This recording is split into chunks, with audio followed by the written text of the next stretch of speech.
Breaking news, an Iraqi man accused of plotting and carrying out nearly 24 terrorist attacks across Europe, Canada, and the United States, back in federal court today in New York City, pleading not guilty to 8 federal counts. According to prosecutors, Mohammad Al-Saadi wanted to kill American Jews in Los Angeles and Arizona.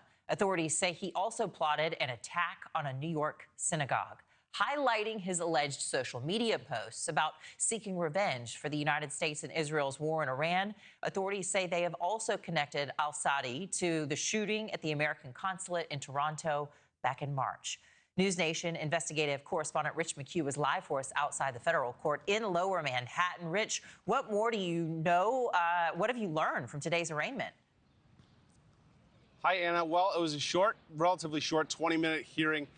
This was his second time in a New York court. His first was May 15th, but he was arraigned on 8 terrorism-related charges. He pled not guilty to each of those. There was an interesting moment after he pled not guilty. He spoke in Arabic to the judge. The judge appeared to admonish him for it and spoke to his lawyer. They talked about discovery. They'll reconvene in September to talk through the discovery. He was carrying a backpack and suitcase when caught. He was caught in Turkey. They have recorded phone calls with him and an undercover operative. So it's important to put this guy in context. He was allegedly a leader of Iraqi-Iranian terror circles, alleged mastermind of at least 18 anti-Semitic incidents in North America and Europe, firebombing, stabbing, shootings, targeting Jewish communities and synagogues. According to the indictment, in 2020, Al-Saadi on Snapchat sent an image of President Trump with a target symbol on his face, accompanied by Arabic text that translates to, quote, "The Islamic Republic of Iran will never forget the assassination of martyr General Qasem Soleimani and will inevitably deliver a similar blow to the Americans." The indictment also says that in April of this year, Al-Saadi posted on Snapchat a message threatening President Trump and members of his family, specifically imploring others to, quote, "kill this arrogant criminal, cursed Trump." He also reportedly posted pictures of Jared Kushner and Ivanka Trump's Florida home with a threatening message. Indictment also alleges he plotted attacks on New York synagogue, Jewish centers in Los Angeles and Arizona, and was working closely with the IRGC, that's Iran's Revolutionary Guard. Al-Saadi was very close with Qasem Soleimani, the late commander of the IRGC, killed in U.S. airstrikes in Baghdad in 2020. Al-Saadi was arrested in Turkey on May 1st, brought to the U.S., held without bail, had his first court hearing May 15th, and then again today.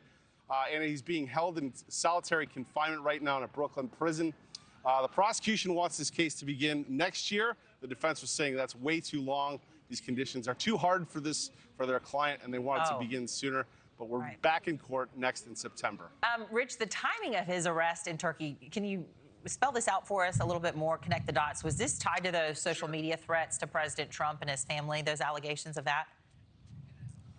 Well, it certainly appears that way. I mean, his social media posts amped up in April of this year, and then May 1st, he's allegedly nabbed in Turkey, extradited, and then he's in court May 15th and before a judge today, pleading not guilty. So, you know, when you threaten the president of the United States across the world somewhere, like they're coming for you. So it certainly appears connected to it. They were well aware of him, but they went and used this to apprehend him. That's what it at least appears, Anna.